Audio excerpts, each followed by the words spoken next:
He estado dándole vuelta a qué quería decir o qué comentar, ¿no? Antes de presentar a Juan Antonio, porque claro, es muy complicado presentar a una persona que además de todo lo que significa, creo yo, ¿no? Para Málaga, podríamos decir, para la divulgación, para la historia del arte, para la historia de la propia ciudad, aparte es un gran amigo. Yo podría hablar de Juan Antonio Sánchez López, podría estar aquí relatando pues prácticamente casi media hora trabajos académicos, publicaciones, investigaciones, etcétera, etcétera. Pero se me venía a la cabeza el título de su primera obra, o una de las primeras, ¿no?, por la que se dio más a conocer al mundo cofrade, aunque evidentemente su trabajo rebasa con mucho el ámbito de las cofradías, ¿no? Y esa publicación es El alma de la madera. Yo creo que es una buena definición con la que quedarse esta tarde. Juan Antonio, a todo lo que hace, a todo lo que investiga, a todo lo que difunde, a todo lo que nos divulga, lo que nos mete por los ojos y por la cabeza, le pone alma. Y yo creo que esta tarde tendríamos que quedarnos con eso, con el alma que pone en todo lo que hace. Y además nuestra titular se llama Divina Pastora de las Almas. Qué casualidad, ¿verdad?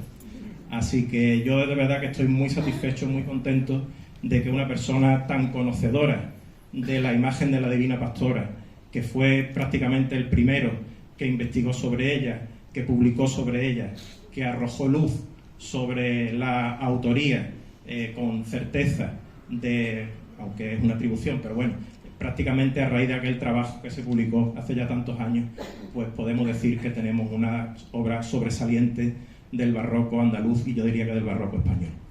Sin más dilación, Juan Antonio, darte otra vez las gracias por tu presencia aquí esta tarde y te cedo la palabra. Muchas gracias.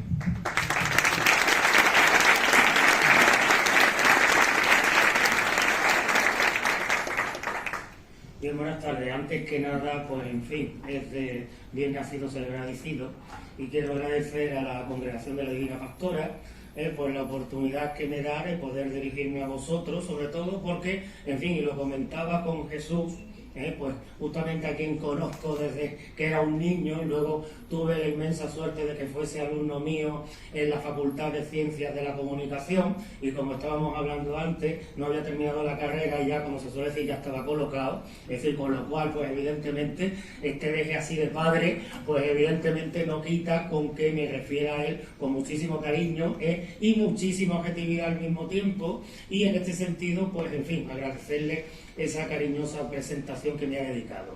Por supuesto, siempre es un placer venir a este espacio de ámbito cultural del Corte Inglés, que maravillosamente dirige Isabel y su equipo, y que siempre está presto, pues por supuesto, a la difusión del conocimiento y de la cultura, y que en esta tarde, pues precisamente, también, pues nos permite, como decía, pues hacer realidad pues un sueño de hace muchos años, es decir, precisamente ya hace muchos años que Jesús y yo hablábamos que si se producía el feliz acontecimiento que efectivamente, si Dios quiere, el próximo 5 de octubre, el día posterior a la festividad de San Francisco de Asís, nos traerá la visión, y ya no metafórica, sino efectiva, de la pastora coronada. Precisamente si se producía ese feliz acontecimiento, precisamente en los previos, pues había que reflexionar y había que dedicar pues un momento específico, pues precisamente en torno a la gran protagonista.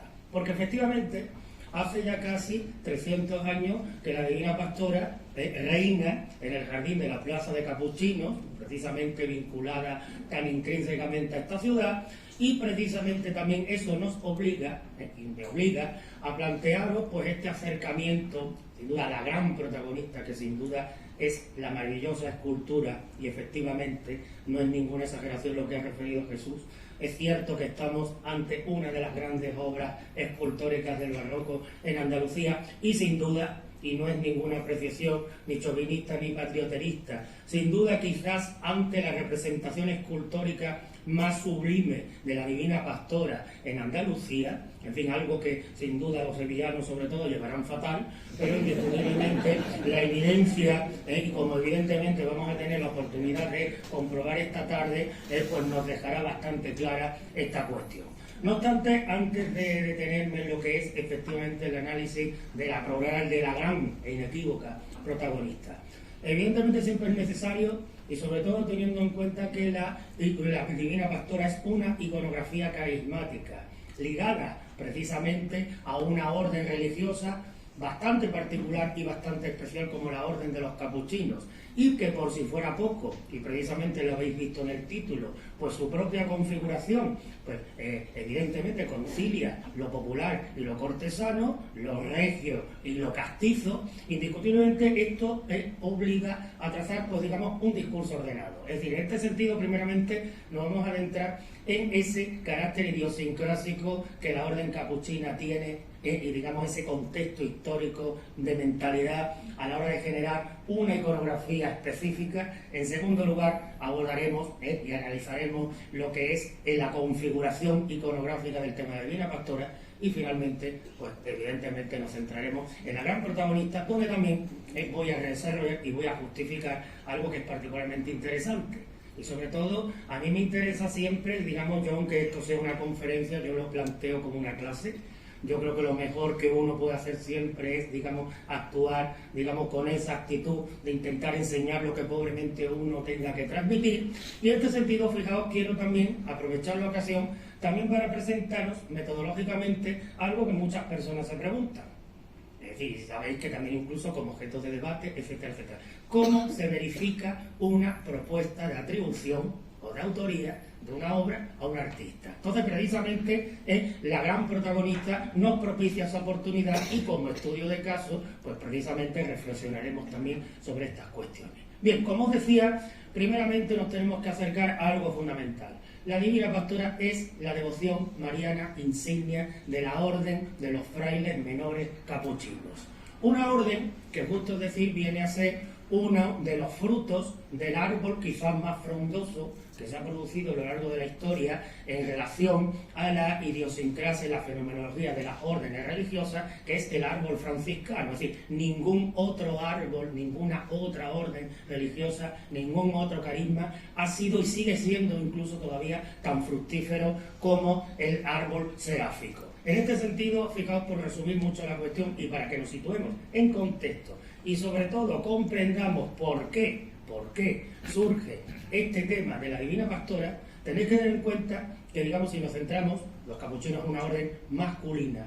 Solamente en las órdenes masculinas tenemos que encontramos, pues digamos, dos posturas diferentes. Es decir, una serie de órdenes o de ramificaciones que pertenecen dentro de la ortodoxia de la orden, es decir, en función de la interpretación de la regla. En este caso serían los conventuales, los observantes, que son los franciscanos de toda la vida, para que me entendáis, y los alcantarinos o descalzos. Pero ojo, como ya sabéis que en toda familia hay alguna posición díscola o disconforme o incluso radical, eso provoca que en el seno de las órdenes religiosas surjan las reformas. Y las reformas, en muchos casos, y es la forma más traumática, deriva en la creación de una orden independiente, es decir, es una orden que va a seguir vinculada al tronco de origen, pero que desarrollará su trayectoria de un modo absolutamente autónomo. Y en el caso, digamos, de esa heterodoxia, entre comillas, franciscana, encontramos a los terceros franciscanos y a los capuchinos. Es decir, y fijaos que siempre el problema es el mismo. Es decir, precisamente es una competición para ver quién vive con una mayor austeridad, con una mayor pureza de espíritu, con un mayor rigor, digamos, las reglas de la orden. Si os tengo que aclarar, es decir, voy a dar solamente pinceladas, que en el caso del franciscanismo esto es particularmente, digamos, problemático, sencillamente porque San Francisco nunca pensó ni nunca concibió la orden como una institución.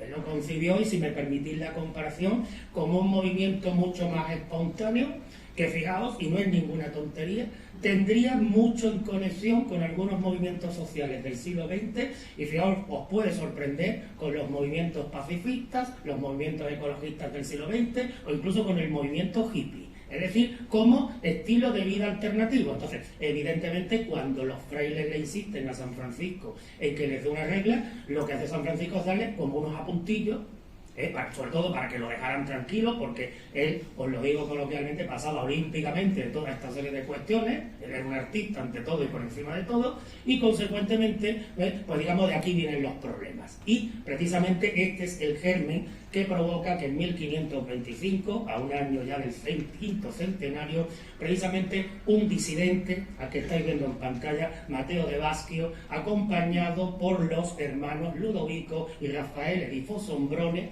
crean el cisma, crean la escisión.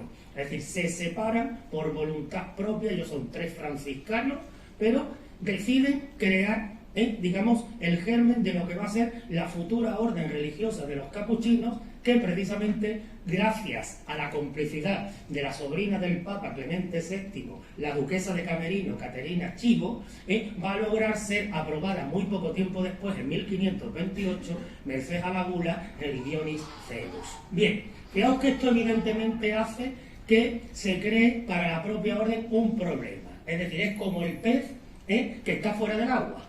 Es decir, el pez que está fuera del agua. Es decir, yo pertenezco a la orden franciscana, pero soy una orden independiente. Entonces, esto crea un tremendo problema, que es un problema de identidad.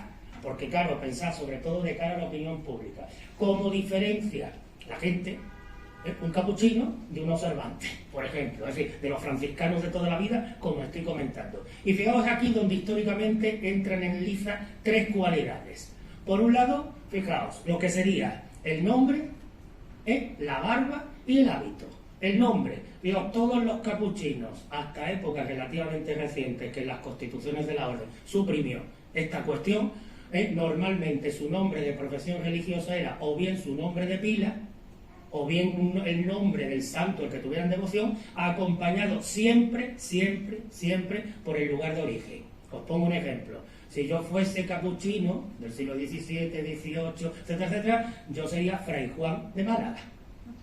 ¿De acuerdo? Es decir, fijaos, y de hecho, pensad, 2 de los más grandes historiadores capuchinos, fijaos cómo se cumple tasativamente lo que os acabo de comentar. El padre, Fray Juan Bautista de Ardales, uno de los grandes difusores, precisamente estudiosos de la Divina Pastora, y por otro, Fray Serafín de Urique. Es decir, veamos que ahí evidentemente en esa liza va a ir siempre esa torre. La segunda cuestión, lo estáis viendo en pantalla, la barba. Es decir, también como signo idiosincrásico los capuchinos adoptan sine qua non la obligación propia de imitar a Cristo y a San Francisco al mismo tiempo, dejándose crecer la barba, pero con una barbita arreglada como la que pueda tener un chaval hoy en día. Es decir, una barba desaliñada, asilvestrada. Es decir, fijaos que es lo que también, por utilizar un término coloquial y además muy actual dentro de la, en este caso, fenomenología de las tribus urbanas, llamaríamos grunge. Es decir, una barba asilvestrada, lo estáis viendo. Y en tercer lugar, el hábito.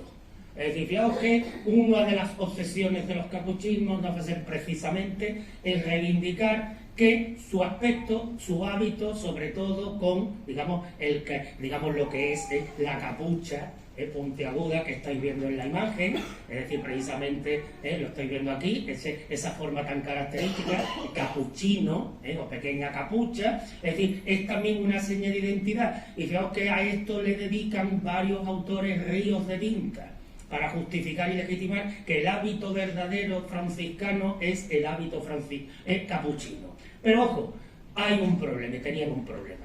Tenéis que tener en cuenta que hasta 1625, es decir, la orden nace, como hemos comentado, en 1525, en 1528 es aprobada por el Papa. Es decir, en 100 años los capuchinos tienen el tremendo problema que su iconografía es exactamente la misma que la de la orden observante franciscana de la que se han separado. Los santos son los mismos. Es decir, los mismos, porque hasta 1625 no van a contar, no todavía santos, pero sí con el primer beato y consecuentemente el personaje para colocar en los altares propios, que va a ser San Félix de Cantalicio. Entonces, ¿qué es lo que hacemos? Pues fijaos lo que estáis viendo en pantalla. Y esto es un fenómeno iconográfico muy interesante. Es decir, y fijaos, sobre todo lo vemos en aquellos santos de la iconografía franciscana que se representan habitualmente como imberbes. Es el caso de San Antonio de Padua o de Lisboa o San Buenaventura. Es decir, son personajes de aspecto juvenil. Pero ¿qué es lo que hacen los católicos? capuchinos, aquí estáis viendo, y además el mismo artista. De la misma manera que aquí pinta Murillo a San Antonio de la manera convencional, aquí lo pinta con esta barba. ¿Esto que nos está indicando? Que ese cuadro es encargado por un convento capuchino.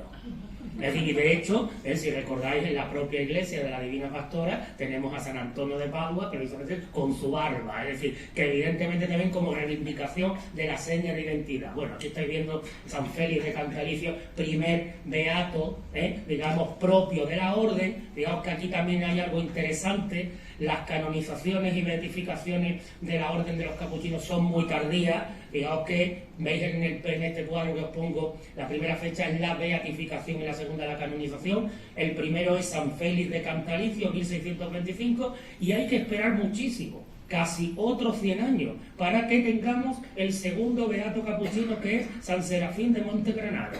Es decir, que fijaos que ahí evidentemente durante todo este tiempo los capuchinos se la tienen que ingeniar como pueden, o bien transformando y disfrazando con la barba característica los santos observantes de toda la vida, o bien, fijaos, con piruetas icónicas como las que precisamente el templo de la Divina Pastora malagueño nos presenta. Es decir, fijaos que aquí estáis viendo esa perspectiva de la iglesia maravillosa después de la restauración, y aquí justamente ese versículo que aparece ex beatificamus qui sustinuerum, que traducido del latín significa he aquí que llamamos bienaventurados, ¿vale?, a los que fueron pacientes.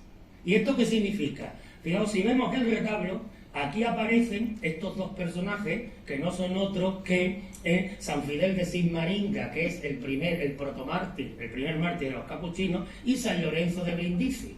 Estas pinturas las ejecuta Juan Ramírez de la Fuente en el siglo XVII. Y observad, vuelvo al cuadro. Fijaos, Fidel de Sigmaringa es beatificado en 1729 y Lorenzo de Brindisi en 1783.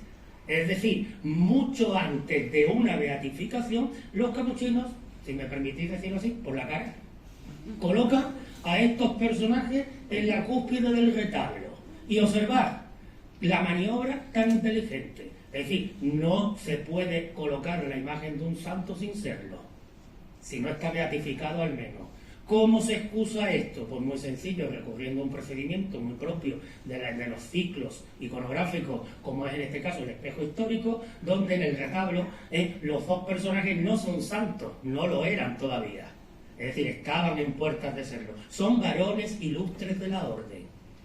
Y aquí el significado del versículo, porque es aquí que llamamos bienaventurados a los que fueron pacientes. Si me permitís, digamos, eso puede tener una traducción popular, podríamos decir, en el sentido de que, bueno, que quien aguanta el tirón termina saliéndose con la suya. Es decir, que evidentemente eso es lo que terminan haciendo y consiguiendo los capuchinos. Y ojo, también os digo, no es exclusivo ni mucho menos de esta orden. Es decir, cuando se estudia la iconografía y la fenomenología de las órdenes religiosas, nos encontramos historias como estas para todos los gustos. Os voy a poner otro ejemplo significativo. La Orden del Carmen, digamos, incluso con prohibiciones papales que, en fin, se pasaron olímpicamente por donde queráis, consideró siempre como fundador al profeta Elías. Y fijaros qué incongruencia. ¿Cómo puede ser fundador de una orden religiosa? Un profeta del Antiguo Testamento del siglo X antes de Cristo. Es decir, que fijaos que evidentemente un poco para que veáis esta serie de cuestiones. Esto también es importante tenerlo en cuenta porque afecta a la iconografía mariana. Es decir, las devociones insignias del franciscanismo son dos. Y durante mucho tiempo son compartidas e incluso siguieron siendo compartidas por los capuchinos. Por un lado, la Virgen de los Ángeles, que estáis viendo en pantalla, es decir, la vocación vinculada al jubileo de la Porciúncula del 2 de agosto, que celebra toda la familia franciscana, ya sean las órdenes independientes como las que permanecen dentro de la ortodoxia, y sobre todo, y por encima de todo, la Inmaculada.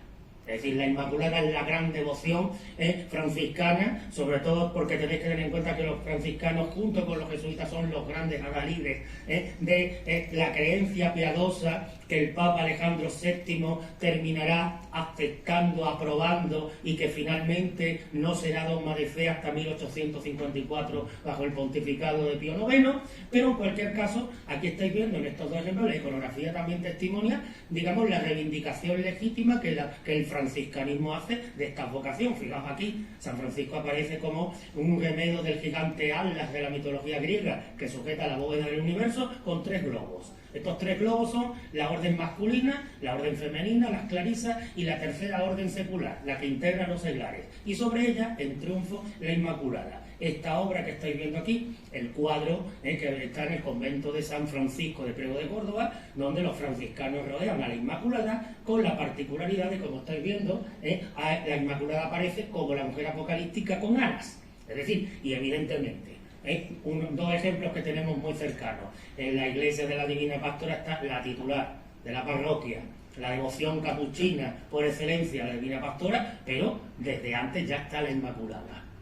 Es decir, esta, digamos, es la vocación, incluso la imagen que es destronada, nunca mejor dicho, cuando llega al convento de los capuchinos de Málaga la gran protagonista, pues digamos, de esta tarde. Y bueno, y aquí, como estoy viendo, en el retablo del convento de los capuchinos de Antequera, estáis viendo el gran cuadro de altar central donde aparece la Inmaculada. De la misma manera, delante de ese mismo convento antequerano, donde se va a levantar el triunfo de la Inmaculada, el monumento público que legitima la fidelización de la ciudad con la creencia piadosa. Y de la misma manera, los capuchinos de Sevilla, para ellos pinta Murillo, para su iglesia, este lienzo de la Inmaculada, y como estáis viendo aquí, este maravilloso cuadro de la Porciúncula, precisamente del jubileo de la Porciúncula, donde como dato significativo podéis observar que la Virgen aparece vestida de Inmaculada.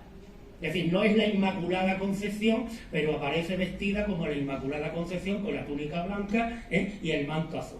Y esto nos lleva precisamente a la Divina Pastora, porque precisamente tenemos que reconocer en la habilidad y en el ingenio de un personaje, el personaje que estamos viendo en pantalla, el hecho de conceder, de conseguir para la orden capuchina, por fin, después de muchísimo tiempo, una devoción insignia propia. Me estoy refiriendo a Vicente Gregorio Rodríguez de Medina y Vicentelo de Leca, más conocido por su nombre de profesión religiosa, que no es otro que Fray Isidoro de Sevilla, que no es otro que el inventor, porque tenemos que llamarlo así, el inventor de la Divina Pastora. Fijaos, un personaje de extracción social que no podemos pasar por alto. Es decir, fijaos que en la historia del arte ningún dato es desdeñable.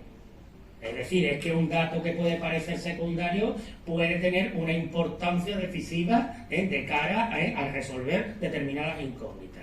Os digo esto porque la extracción social de Fray Isidoro de Sevilla, que ya habéis visto que precisamente no se llamaba Vicente Sánchez López o Pérez González, es decir, que evidentemente, pues bueno, era de un linaje de muy buena familia. Fijaos que aquí en este caso nos está remitiendo a un personaje de la alta alcurnia, de la élite aristocrática sevillana, si me permitís decirlo así, porque es interesante tenerlo en cuenta para lo que os voy a hablar ahora. Sería lo que llamaríamos un señorito o un pijo, o un niño pijo. Es decir, y esto es capital tenerlo en cuenta, porque precisamente gracias a hacerlo, le debemos precisamente los elementos configurantes que van a, converger en la gestación de este fenómeno iconográfico, y precisamente gracias al cual y a esa invención estamos hoy aquí. Un fenómeno para el cual, que ahora comentaré, contará con la colaboración del pintor Alonso Miguel de Tobar, uno de los discípulos de Murillo, de los pintores adscritos a la estela de Murillo en el contexto sevillano, pero que también, antes de hablar de esos elementos configurantes, también se impone una reflexión. Es decir, hay que tener en cuenta que la Divina Pastora es el único tipo iconográfico mariano del siglo XVIII que consigue verdaderamente un calado popular. Es decir, otros intentos, quizás por sofisticados, por crípticos, por ocultos, por complejos, pues evidentemente no pasaron o no traspasaron un círculo tremendamente elitista. Y aquí tenéis quizás los dos ejemplos más significativos. Esta es la Virgen de la Luz, digamos un tipo iconográfico que incluso fue declarado herético, porque en su esencia proclamaba que la Virgen tiene poder para poder sacar las almas del purgatorio, del infierno, algo que es algo, como digo, herético. A la Virgen la queremos mucho, pero indiscutiblemente al único que corresponde esa potestad es a su hijo. Es decir, que evidentemente ya sabéis que hay veces que el exceso de cariño hace que la devoción se convierta en idolatría, que evidentemente es lo que en cierto modo está detrás de esta tipología iconográfica. O por ejemplo aquí la iconografía de la Inmaculada Franciscana, que como veis tiene la particularidad de incorporar la figura del niño, es decir, en recuerdo precisamente a la alusión en el libro del Génesis, precisamente al protagonismo verdadero, no tanto de ella, aunque con colaboración de ella, sino del niño. Os recuerdo que en el libro del Génesis se dice, pongo enemistad perpetua entre ti y la serpiente, entre la mujer y tú le acecharás, él te aplastará el talón y tú se lo morderás. Es decir, que fijaros el linaje de la mujer, pongo enemistad perpetua, entre ti y la mujer, entre tu linaje y el suyo. Tú le morderás, él te aplastará la serpiente y tú le morderás el talón. Entonces, fijaros que ahí en ese sentido es el linaje de la mujer, es decir, el hijo, quien está destinado a aplastar la serpiente.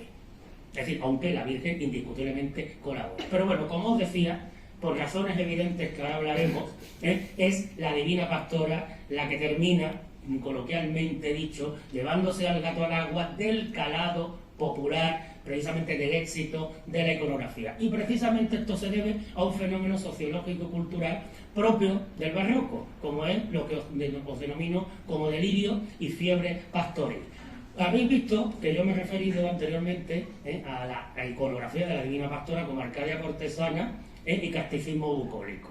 Evidentemente, al ver la configuración de la imagen de la Divina Pastora, coexisten esas dos realidades. Es decir, porque, por un lado, es la imagen de la gran dama, incluso de las reinas, de imperatrices, que en la Europa del momento juegan a ser pastoras.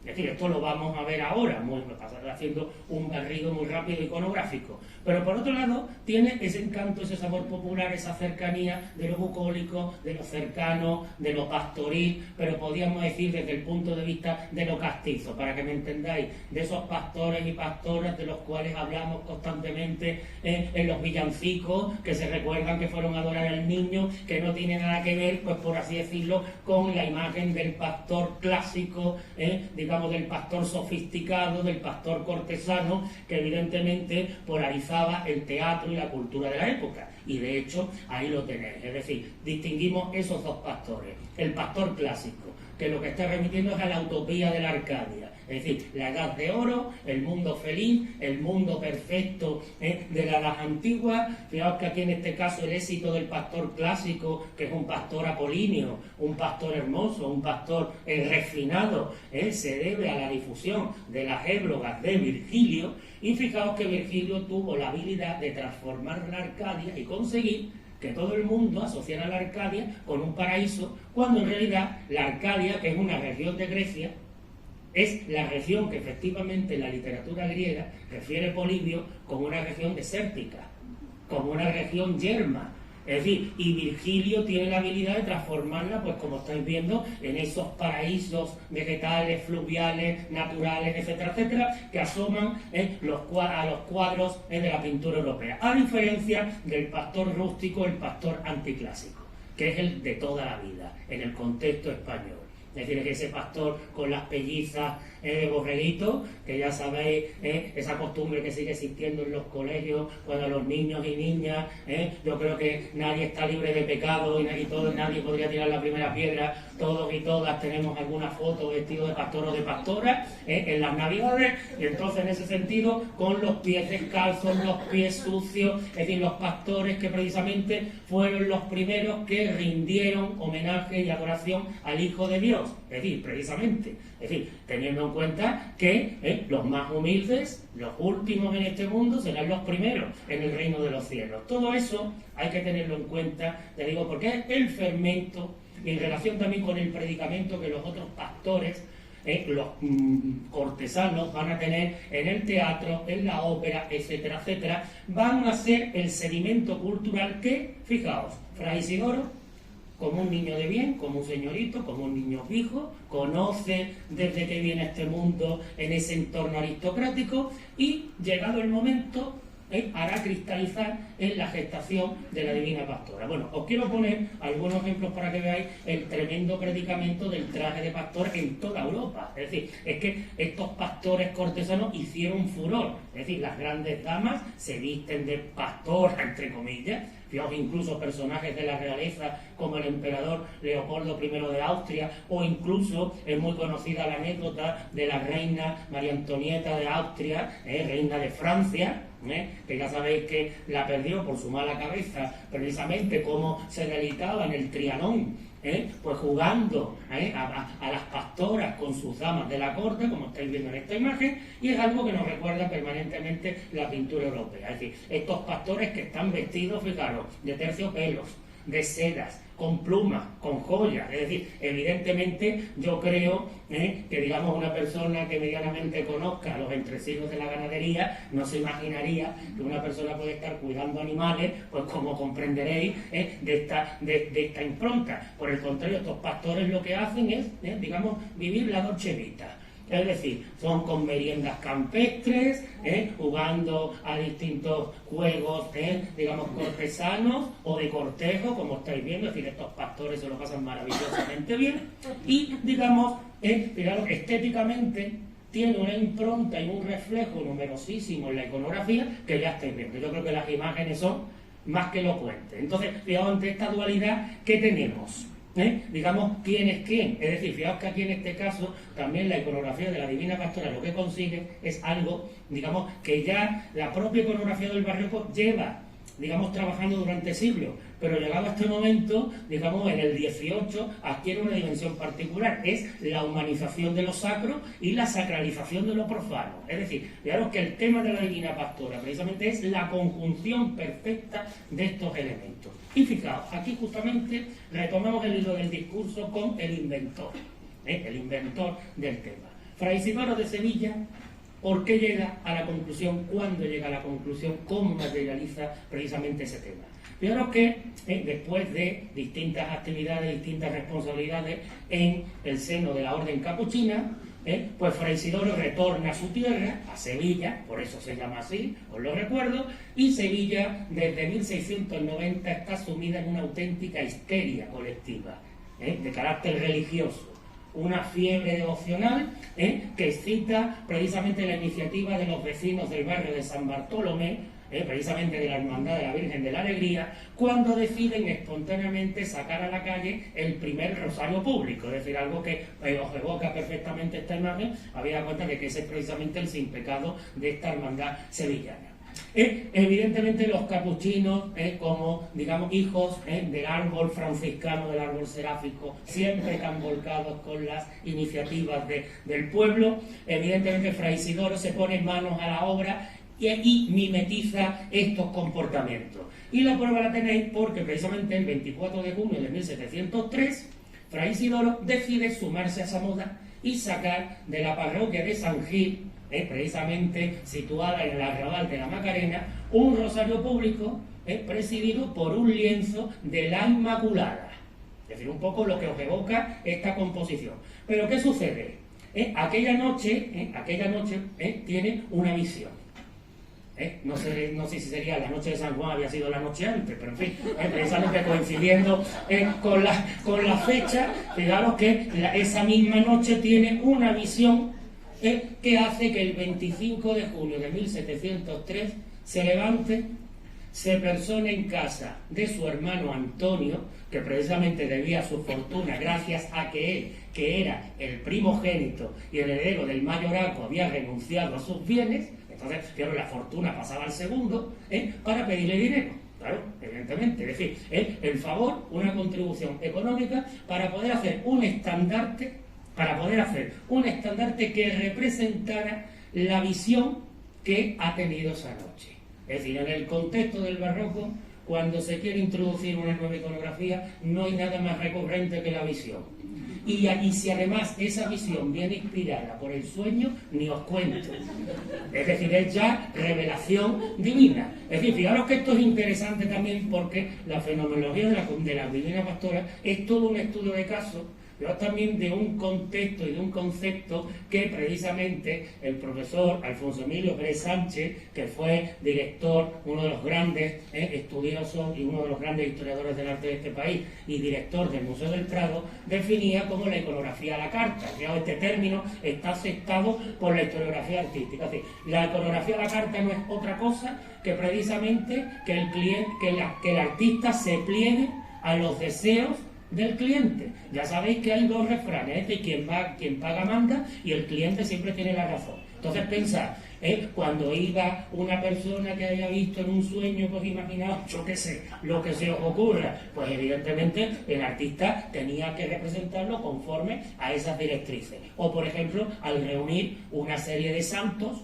cuya conexión y cuya presencia en el cuadro es únicamente el deseo del cliente. Es decir, no hay que lucubrar, ni hay que montarse ninguna historia, ni ninguna película. Es decir, es sencillamente el gusto del consumidor. Es decir, algo que tenemos que hablar en este tiempo de un auténtico consumo cultural, de acuerdo, de las imágenes. Pues dicho y hecho. Aquí en este caso, ahora hablaré de otra cuestión, se pone manos a la obra, va el pintor Alonso Miguel de Tovar, y el 8 de septiembre de 1703... sale por la puerta de San Gil, un poco lo que os evoco en esa imagen, el estandarte con la pintura de esa novedosa vocación que no va a ser otra que la Divina Pastora. Fijaos que esto va a hacer que en el seno de la Orden Capuchina se cree una iconografía que inaugura el propio Fray Isidoro, como estáis viendo aquí en este retrato, donde el misionero capuchino porta como elemento de evangelización no tanto ya el crucifijo, que es el atributo habitual de un misionero, como el estandarte de la Divina Pastora. Aquí estáis viendo, no en este caso, como todos los capuchinos son iguales, pues hay que decir el nombre para que no se confunda. En este caso es Fray Luis de Oviedo, que junto con Fray Arcadio de Osuna fueron los dos grandes colaboradores de Fray Isidoro en la difusión y en el triunfo precisamente de la iconografía de la Divina Pastora. Además, esta calcografía que estáis viendo aquí fue ideada por el propio Fray Isidoro en homenaje a su colaborador. Y efectivamente, la labor de difusión del personaje también no queda solamente en las acciones, digamos, de cara al público, sino a través de los textos.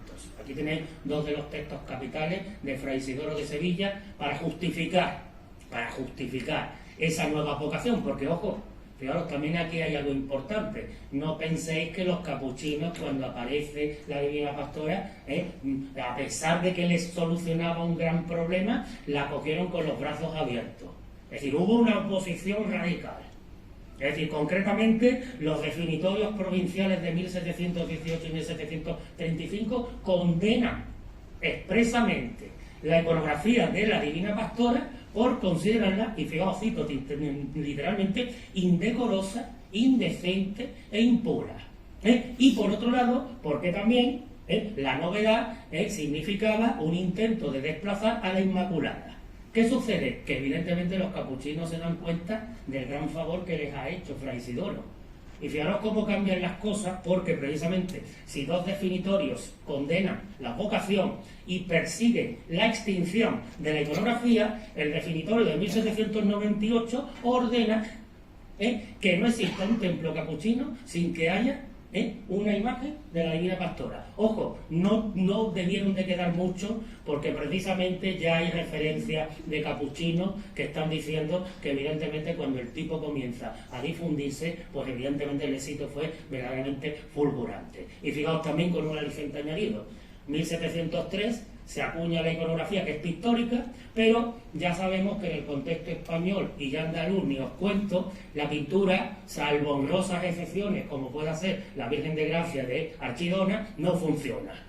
Es decir, aquí tiene que ser una escultura, la imagen devocional es una escultura. Y precisamente en 1704 Francisco Antonio Gijón realiza la primera versión escultórica, que es la que estáis viendo aquí, relacionada con la primera hermandad, que no es otra que la Hermandad de la Divina Pastora de la parroquia de Santa Marina. Y ya desde ahí, el tema de la Divina Pastora crea una secuencia memorable. A nivel artístico y a nivel iconográfico, pues bueno, pues con ejemplos como los que estáis viendo en pantalla. La Divina Pastora de Cantillana, atribuida anónima, pero en fin, junto con la de Arcos de la Frontera que estáis viendo aquí, relacionada con la estética de los Roldán, la de Motril, realizada nada más y nada menos que por Fernando Ortiz, precisamente alguien que conocemos muy bien, y fijaos no solamente en Andalucía, contextos, digamos, incluso hasta llegando al siglo XIX. Aquí tenéis esta maravillosa obra, concebida como un busto, digamos, a imagen y semejanza de esos ese homo, ¿verdad? Esas dolorosas que tan cercanas nos resultan, obra de Luis Salvador Carmona, otro de los grandes artistas españoles del XVIII, o esta otra más tardía, de principios del XIX, del escultor de cámara de Isabel II, Mariano Belver, que se encuentra en el convento de los Capuchinos del Pardo, pero también las versiones populares. Es decir, no podemos olvidar el precioso barro de Carlos de la Hinojosa, que evidentemente viene a ser también como la alta cultura que se manifiesta también a través de esas obras pictóricas o escultóricas, encuentra también otros canales de difusión del tipo, ¿de acuerdo? Pues a través de lo que serían, pues digamos, materiales, digamos que no solamente permiten una mayor facilidad en su tratamiento, sino que permiten una mayor divulgación digamos, a un costo mucho menor. Es decir, precisamente también algo muy frecuente en esta época. Fijaos que os decía que hay una serie de elementos configurantes de la iconografía muy a tener en cuenta. Si os dais cuenta, en esta obra que estáis viendo aquí, que es la pequeña pintura sobre cobre, que anteriormente lo paso rápidamente, la veíamos aquí, se conserva en el convento de los Capuchinos de Sevilla, y que en un relicario, esa pequeña pintura sobre cobre se considera el boceto que Alonso Miguel de Tobar le presenta a Fray Isidoro para ver si ha interpretado bien aquello que se le ha ocurrido. Si veis el boceto, que es la pintura sobre cobre, y el cuadro, prácticamente, digamos, hay una afinidad absoluta, salvo un pequeño detalle que es un imprevisto de última hora, porque el 15 de agosto de 1703, fijaos, Fray Isidoro tiene otra visión y otro sueño, donde ve que aparecen unos ángeles que están colocando la corona sobre la cabeza de la Virgen. Fijaos que esto es lo que justifica el título de las dos obras, digamos, apologéticas de Fray Isidoro: la pastora coronada y la mejor pastora asunta. Es decir, recordando esa cuestión. Es decir, salvo esos detalles, prevalece, ya se fija definitivamente el tipo una vez que se configura la iconografía, y desde ahí pues conoce una difusión fulgurante. Digamos, en la misma Sevilla, aparte de Alonso Miguel de Tobar, hay otro artista, Fernando Germán Lorente, que es conocido como el pintor de las pastoras, que también, digamos, realiza masivamente reproducciones del tipo. Ya ni os cuento la difusión que consigue el grabado, y analizando esa serie de elementos, un motivo inicialmente polémico fue la presencia del niño. Es decir, porque si os dais cuenta, en la idea inicial de Fray Isidoro, el niño, interpretado de manera antropomórfica, sí simbólica, no está presente. Es decir, para Fray Isidoro, el niño, Cristo, el Cordero de Dios, es justamente el Cordero que está siendo acariciado y al que la Virgen toca la cabeza. Es decir, ese sería Cristo simbolizado por el Agnus Dei. Pero ¿qué sucede? Esto trae problemas. Y ahora hay un debate, si la pastora va con niños, sin niños, es decir, durante una serie de años, pero el debate se zanja en 1795, cuando el Papa Pío VI promulga el rescripto pontificio, en virtud del cual declara solemnemente la festividad litúrgica de esta vocación, a la cual no denomina ni Divina Pastora ni Madre del Cordero Divino, sino Madre del Buen Pastor, aunque coloquialmente, por supuesto, pues la llamamos y la sigamos llamando la llamamos la Divina Pastora, pero que evidentemente en un sentido litúrgico estricto y oficial la vocación es María, Madre del Buen Pastor. Fijaros que esto es muy interesante, porque a finales del 18 se vuelve a producir la misma polémica que en los primeros tiempos de la iconografía cristiana había suscitado la representación de Cristo como el Cordero. Es decir, hasta que el concilio Quinicesto Trulano II, en el año 692, define que se abandone el ideograma del Cordero y se representa a Cristo en forma humana. Es decir, con un objetivo claro, para que fuese más, podríamos decir, visible, más contundente, etcétera, etcétera, pues precisamente la imagen del Salvador. De hecho, fijaos, incluso en el propio barroco hay imágenes, fijaos, del niño Jesús, como este niño nazareno maravilloso de Roque López, discípulo de Salcillo, donde la imagen del Cordero, fijaos, como símbolo del alma.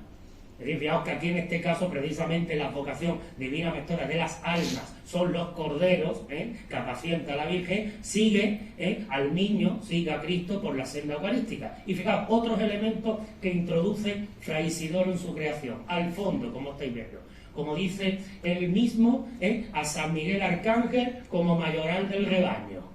Es decir, fijaos que San Miguel es el arcángel protector que dentro de la iconografía cristiana consideramos como psicopompos, es decir, el acompañante de las almas de los difuntos. Y además, fijaos, incluso hasta textos litúrgicos de tanta relevancia como el oficio de difuntos le otorga, pues digamos, un protagonismo importantísimo a San Miguel en esa labor de pastorear y de guiar las almas hasta la vida eterna. Fijaos, concretamente, la secuencia Domine Jesucriste, que fijaos del oficio de difuntos, que entre otros versículos, pues dice, se signifer Santus Micael, represente Teas y luchen santas. Es decir, y que San Miguel las conduzca a las almas a la luz eterna. Fijaos que desde aquí ya derivamos a otro registro que es el castizo, el popular, y que nos lleva a hablar del llamado sombrerismo. Es decir, porque la Virgen aparece con la corona sobre su cabeza, pero su cabeza despejada, pero a partir de un momento dado va a empezar a utilizar el sombrero. Fijaos que es interesante ver cómo esto casi sucede desde el minuto 1, sobre todo si veis las vitelas del libro de reglas de la Hermandad de la Pastora de Santa Marina, donde aparece, ya sabéis que las vitelas son esas imágenes que vienen a hacer referencia a los titulares de la hermandad, aparece la imagen de la pastora acorde a la iconografía acuñada por Fray Isidoro, y luego veis aquí a Santa Marina. Santa Marina, que aparece caracterizada como una pastora, ya que aparece con el dragón al que pisotea, el callado y el sombrero, justo como también, fijaos, nos la pinta Zurbarán en este cuadro que tenemos la oportunidad de disfrutar en Málaga en el Museo Thyssen. También la Virgen aparecía con sombrero en algunas escenas, por ejemplo, fijaos, digamos como equipaje, como ropa de viaje, por ejemplo. Es muy característico que la Virgen llevara un sombrero en la escenificación de la huida a Egipto, como estáis viendo en esta obra de Zurbarán. Y fijaos algo interesante, desde el primer momento hay una competencia entre las representaciones de la pastora con y sin sombrero. Veo que aquí en este caso, como estoy viendo en esta pintura, los dos elementos están presentes. Es decir, es algo fundamental dentro de la moda cortesana del siglo XVIII. Creo que aquí estáis viendo un autorretrato de la pintora francesa María Elisabeth Villers-Lebrun, una de las grandes pintoras precisamente europeas, además pintora de la corte de Francia y maestra de otras pintoras, que hubo muchas. Efectivamente, ahora que estamos visibilizando por fortuna el papel creador y creativo de las mujeres, y fijaos que evidentemente, como veis, ese elemento se transfiere sin solución de continuidad pues a la iconografía, pues de ese modo castizo tan rotundo. Bien, llegamos aquí al punto, como diría, que nos acerca a la gran protagonista, que es precisamente el dilucidar aspectos acerca de su presencia y atribución. Y en este sentido, fijaos que los frailes capuchinos llegan a Málaga, en 1619 fundan su convento, pero todavía tendrá que pasar el tiempo para que precisamente llegue a ese entorno, a ese lugar, a ese enclave, la imagen de la Divina Pastora. Después de que llegue, se producirá también un revulsivo, digamos, determinante, como va a ser la fundación en 1771, según las magistrales investigaciones de Juan Cristóbal Curado Vela, por parte del beato José de Cádiz, de la congregación, de esta congregación de la Divina Pastora de las Almas, que evidentemente se funda, ¿verdad?, sobre la base ya de la existencia de la imagen titular desde hacía unas décadas antes. Además, precisamente en un entorno donde, digamos, la devoción pastoreña está omnipresente. Incluso, pues evidentemente sigue estando presente, como estáis viendo, en los contextos más populares, como esa hornacina callejera, de tanto sabor, digamos, en la Málaga arquitectónica, urbanística y patrimonial, digamos, ubicada o adaptada en la Alcubilla del acueducto de San Telmo en Capuchinos. Y bien, fijaos que llegados a este punto, precisamente con la gran protagonista, hay que hacer primeramente, antes de, como os decía anteriormente, comentaros cómo se atribuye y cómo se llegan a las conclusiones en historia del arte en relación a una determinada autoría, hay algo fundamental: hay que verificar un estado de la cuestión. En este sentido, fijaos, el primero de los autores que apunta a la autoría del escultor sevillano José Montes de Oca para la imagen de la Divina Pastora es el fallecido profesor de la Universidad de Sevilla, José González Isidoro, uno de los primeros estudiosos precisamente de la obra de José Montes de Oca, que concretamente en este libro, dedicado precisamente a las imágenes titulares de la Hermandad de la Humildad y Paciencia de Carmona, es el primero que apunta hacia esa dirección. Una dirección que es ratificada precisamente por la que ha venido siendo, hasta fechas muy recientes, la gran monografía dedicada al escultor, que es precisamente la que realizó el gran investigador, también desgraciadamente fallecido prematuramente, Antonio Torrejón Díaz. Fijaos que aquí estáis viendo la portada del libro, y aquí justamente os pongo precisamente en la estructura del catálogo el capítulo, el pequeño capitulito que dedica pues precisamente a glosar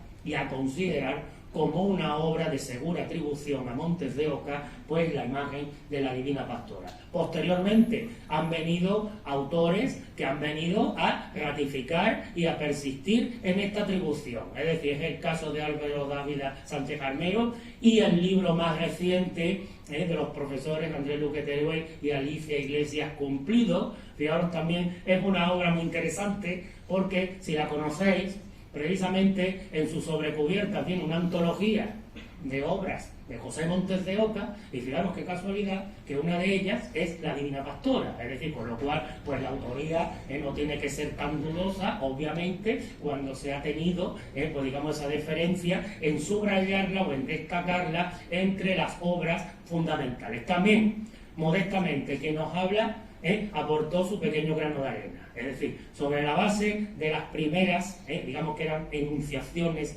a esa autoría. Efectivamente, en el año 1995 pues publiqué ese artículo que la congregación ha tenido a bien pues colgar en su propia página web, considerándolo como un instrumento de difusión de su propia historia, de su imagen, con lo cual pues evidentemente es algo que agradezco de corazón. Y también en fechas recientes he vuelto sobre la cuestión en un trabajo para la Universidad Pablo de Olavide, donde pues digamos se reflexiona sobre la presencia de los artistas de la obra sevillana, pues justamente en el contexto, ¿vale? En el contexto, digamos, malagueño. Bien, llegados a este punto, precisamente cuando hablamos de una atribución, creo que nos tenemos que hacer tres preguntas: ¿dónde se atribuye? ¿Quién atribuye? ¿Cómo se atribuye? La primera pregunta: ¿dónde se atribuye o dónde se establecen las autorías? Pues está muy claro: en los foros científicos, en la discusión académica, en las publicaciones, en los simposios, en los congresos, en las conferencias. No se atribuye en los platós, no se atribuye en las retransmisiones, no se atribuye en las tertulias, no se atribuye en los foros, no se atribuye en las redes. Primera cuestión aclarada. Segunda cuestión: ¿quién atribuye? Obviamente, un historiador o historiadora del arte. Es decir, es lo lógico, pero parece no ser lo lógico. Pues claro, muchas veces, indiscutiblemente, uno se sorprende porque, en fin, cuando alguien uno escucha de pontificar sobre tal o cualquier cosa, digo, bueno, ¿usted a qué se dedica? Soy dentista, soy abogado, soy conductor. Dicho con todo el respeto hacia esas profesiones, por supuesto, pero fijaros que hay en ese sentido, a mí, os digo la verdad, ya casi uno viene de vuelta, ya como quien dice, ya va uno de camino al sepulcro, como quien dice, pero evidentemente yo es una reflexión que quiero hacer, sobre todo por las personas que tengo a mi cargo diariamente. Porque justamente yo lo que reclamo es precisamente un respeto a los profesionales de la historia del arte.